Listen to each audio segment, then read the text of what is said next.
El tema que me invitaron a compartir con ustedes es complejidad e incertidumbre en un mundo cambiante y qué repercusiones puede tener esto para el proceso educativo. En realidad es un título bastante sugerente que da para pensar mucho, para indagar y para plantear muchísimos elementos. Empezaría señalando que complejidad viene del latín, de una raíz que significa enlazar. Cuando hay demasiados enlaces en la realidad, analizarla se vuelve un hecho dificultoso. Uno de los primeros filósofos de nuestros tiempos en darse cuenta de este problema fue el francés Edgar Morin, al plantear justamente su teoría de pensamiento complejo. Cuando no es posible analizar el ambiente que nos rodea, no es posible hacer predicciones, fallan las probabilidades y generamos un conjunto de elementos que son catalogados como complejos, entendiendo complejidad como una diversidad de mediciones, de medidas, de instrumentos analíticos que no son lo suficientemente asertivos. En mi último libro, que se llama Solidaridad Sostenible, la codicia es indeseable, yo reflexiono mucho sobre este tema y reflexiono en general sobre el momento de crisis civilizatoria que vivimos en este momento. Esta crisis civilizatoria se manifiesta por un conjunto de complejidades que tienen que ver con asentamiento de las brechas de distribución del ingreso entre países ricos y países empobrecidos, tiene que ver con uno de los elementos más vitales que hoy tenemos como humanidad, que es el rebasamiento de límites planetarios debido a los altos consumos de energía y materiales de las sociedades más ricas, de las sociedades más opulentas.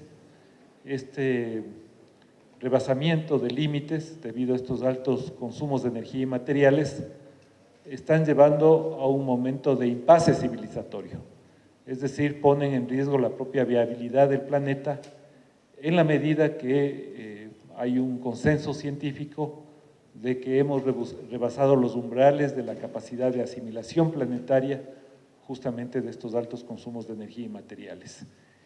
Entonces, es un momento bastante sinuoso, digamos, en la vida de la humanidad y la vida del planeta. Y esto ha tenido varias entradas y varias reflexiones desde otro tipo de ángulos, desde la economía ecológica, desde las ciencias naturales, desde la propia filosofía, que nos hablan de una especie de modernidad líquida, es la tesis fundamental de Bauman al respecto.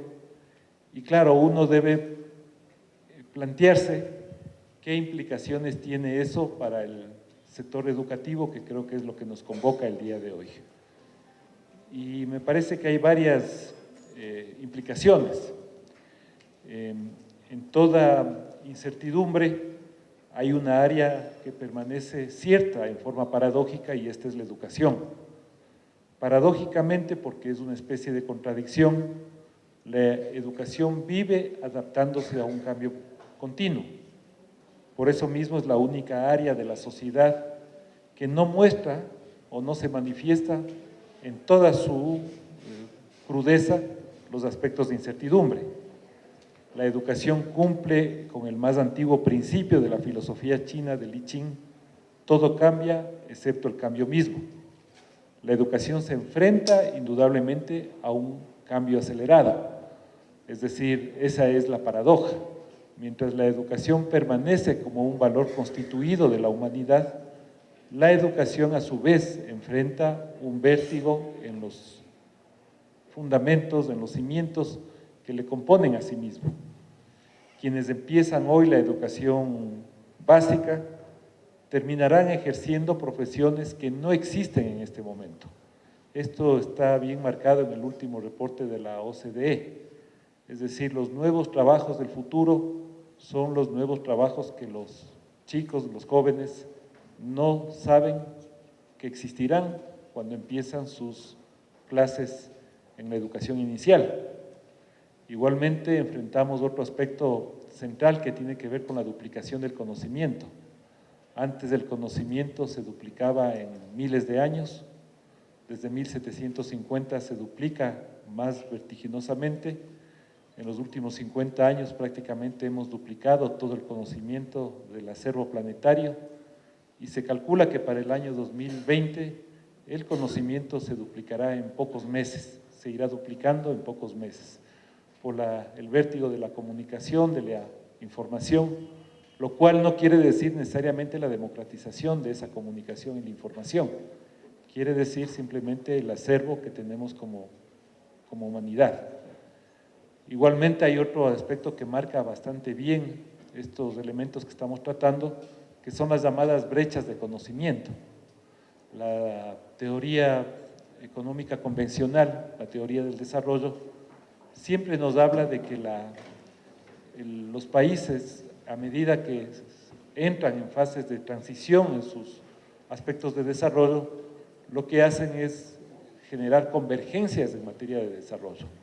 Es decir, a medida que pasa el tiempo debería irse convergiendo en indicadores como el Producto Interno Bruto, la escolaridad, la esperanza de vida, los indicadores clásicos de lo que compone el desarrollo. Y en algunos casos sucede así.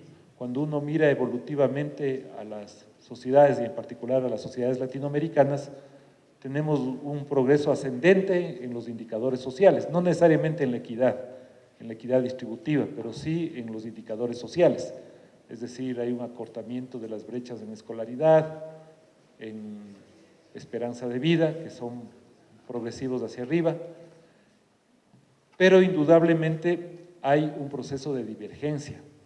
Y esto se ve claramente por algunos indicadores claves, los montos de inversión que realizan los países en educación y desarrollo todavía tienen una brecha bastante importante.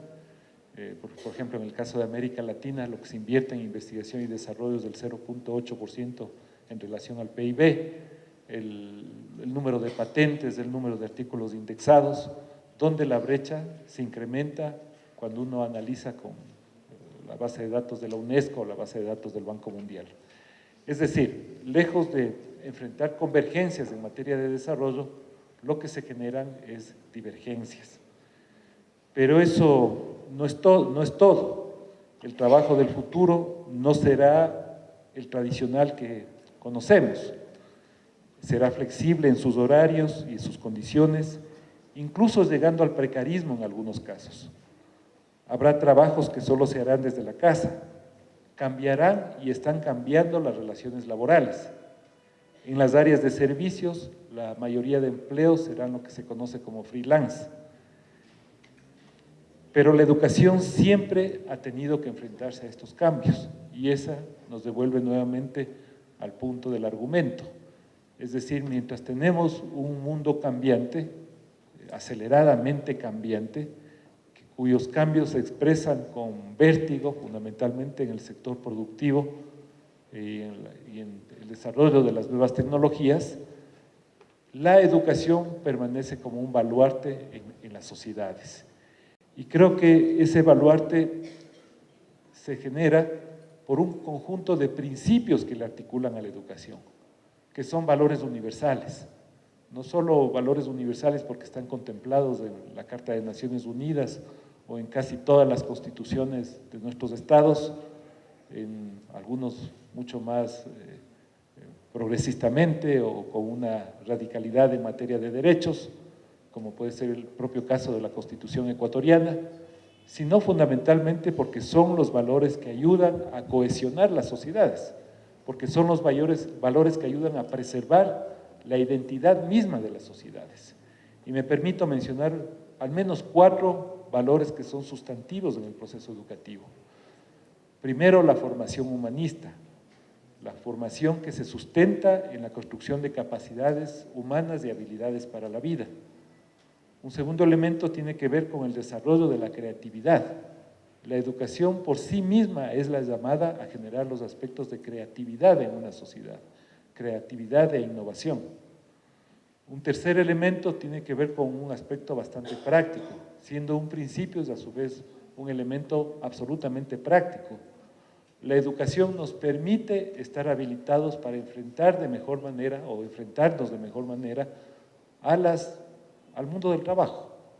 Es decir, cuando uno pregunta al joven que sale de las escuelas, de las unidades educativas, uno de los aspectos centrales es la vinculación con el trabajo, es el aprendizaje, es la habilitación hacia el sistema universitario, pero en forma muy práctica es el mundo del trabajo.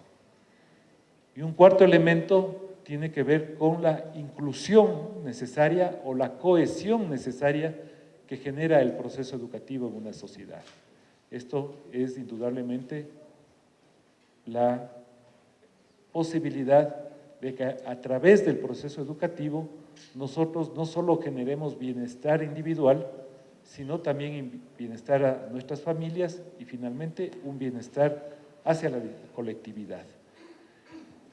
Esto pasa por un elemento central, por un actor fundamental en el proceso educativo, que es el rol del docente, el rol del profesor o profesora, en el caso ecuatoriano, mayoritariamente 7 de cada 10 profesores de nuestro magisterio son mujeres. Por lo tanto, es el rol del docente el catalizador de todos esos cambios. Y el catalizador de esos cambios, de acuerdo a un conjunto de estudios, tanto desde el punto de vista interpretativo como práctico, le ponen al rol del docente no solo como el rol central del proceso educativo, sino en la medida que pueda interactuar adecuadamente en el proceso pedagógico, esto es básicamente en el aula. Es decir, el éxito del proceso educativo va a venir dado fundamentalmente por la capacidad de interacción que se genera en el aula, no tanto por el conocimiento en sí mismo, porque las distintas profesiones para las cuales nosotros nos hemos habilitado, ingenieros, arquitectos, economistas, abogados, no necesariamente implican la capacidad de traslado de ese conocimiento. El conocimiento es un elemento fundamental en la medida que exista la pedagogía y la capacidad del proceso de enseñanza y aprendizaje en el aula. Y ahí está la clave del éxito educativo. Entonces, si recuperaríamos un poquito el argumento de lo que estoy señalando, vivimos de un mundo complejo, cambiante, aceleradamente modificable, pero la educación permanece como un valor y ese valor puede ser potenciado siempre y cuando nosotros tengamos elementos constitutivos que mejoren ese proceso pedagógico a través de los distintos logros educativos. Dichos estos argumentos, quisiera, por efectos del tiempo, simplemente señalar dos programas que nosotros tenemos en el Ministerio de Educación y que considero que están apuntando en forma adecuada en esa dirección. Son programas que nosotros los hemos creado en este gobierno, es decir, tienen una vigencia de un año, casi los dos programas, y creo que en este momento podemos decir que son dos programas absolutamente exitosos en el sistema educativo. Un programa pretende generar o pretende dar respuesta a uno de los problemas más acuciantes que tiene la sociedad ecuatoriana, que es la no completitud del bachillerato. En nuestro país hay 5.4 millones de personas que no han concluido el bachillerato. Esta es una cifra que nos debería llamar profundamente la atención, porque nuestro país tiene una población cercana a los 17 millones de habitantes. Es decir, estamos hablando prácticamente de un tercio de la población ecuatoriana que tiene bachillerato inconcluso.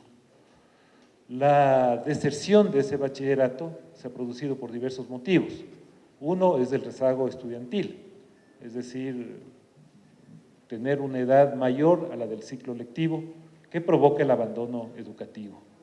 Otro aspecto que está bastante bien marcado en el caso ecuatoriano es la deserción que se produce por los embarazos de adolescentes juveniles, que implican salida o expulsión en algunos casos del sistema educativo. ¿Qué respuesta hemos dado nosotros ante este problema? hemos creado un programa que se llama Todos Avecemos, señor Leonidas Proaño, que lleva el nombre del obispo de los pobres, monseñor Proaño, para generar inclusión a través del programa educativo y poder dar la oportunidad de la completitud del bachillerato a jóvenes y adultos que no concluyeron ese bachillerato. Es decir, el rango mayoritario, el grueso de la población que no concluyó su bachillerato está entre los 25 y 39 años. El programa ataca a ese segmento de la población y le incorpora en el sistema educativo a través de la educación extraordinaria.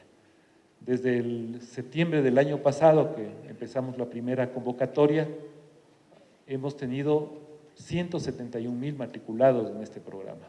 Este es un programa que comprime el bachillerato formal sin perder, digamos, la rigurosidad que debe tener la formación y genera la posibilidad de acelerar el bachillerato en nuestro país. En las dos fases hemos tenido ya 171,000 matriculados y en la nueva fase, la tercera fase que empezamos esta semana, tuvimos una muy buena noticia, tuvimos 101,000 inscritos en este programa, de los cuales 10,000 son del programa de alfabetización y el resto son de la completitud del bachillerato. Es decir, estamos trabajando en este momento con un universo de casi 280,000 personas, por lo cual le convierten al programa social, luego del bono de desarrollo humano, más importante en términos de prestación social en el país. El segundo programa emblemático que estamos desarrollando es un programa que se llama Programa de Acompañamiento Pedagógico en el Territorio. Y este programa lo que apunta fundamentalmente es a generar las capacidades de lectura y las capacidades de escritura en los docentes para que impacten positivamente en la educación inicial, que es donde sabemos todos se juega el mejor futuro de la sociedad, en la medida que ahí se forman las habilidades primarias, las capacidades cognitivas y los procesos de aprendizaje, entre el primero y el cuarto de educación inicial. Este programa, que es un programa de mentorías, tiene como condumio, digamos, la formación de mentores.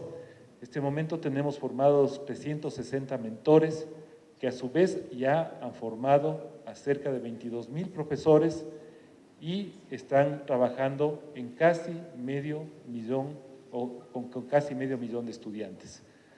Justamente la semana pasada teníamos la oportunidad de ir a visitar el trabajo de mentoría en la provincia del Guayas y es bastante interesante ver cómo los mentores trabajan con los niños, induciéndoles un mejor clima educativo en el aula, la transmisión de conocimientos, los aspectos de planificación áulica, los aspectos de aprendizaje a través justamente de los procesos de lectura y escritura.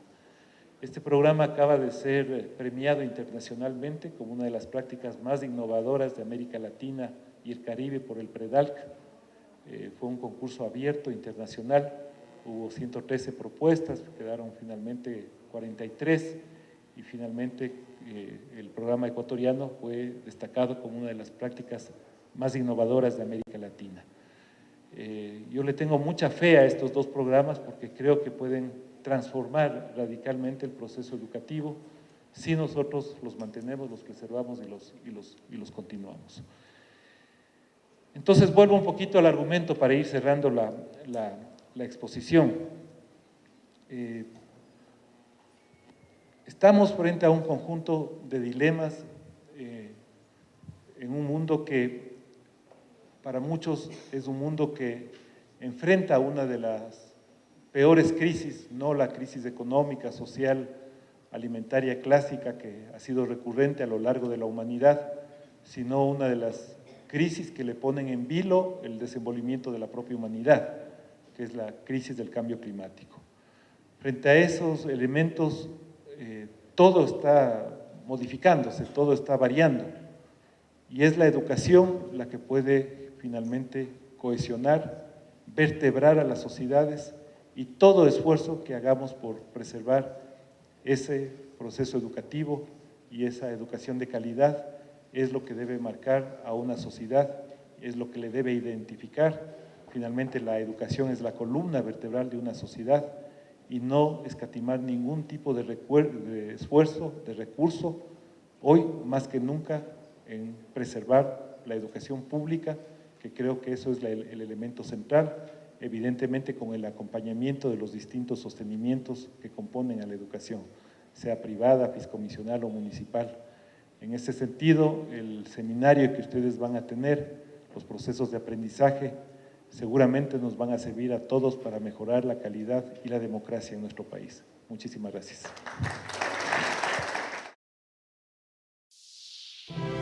El gobierno de todos.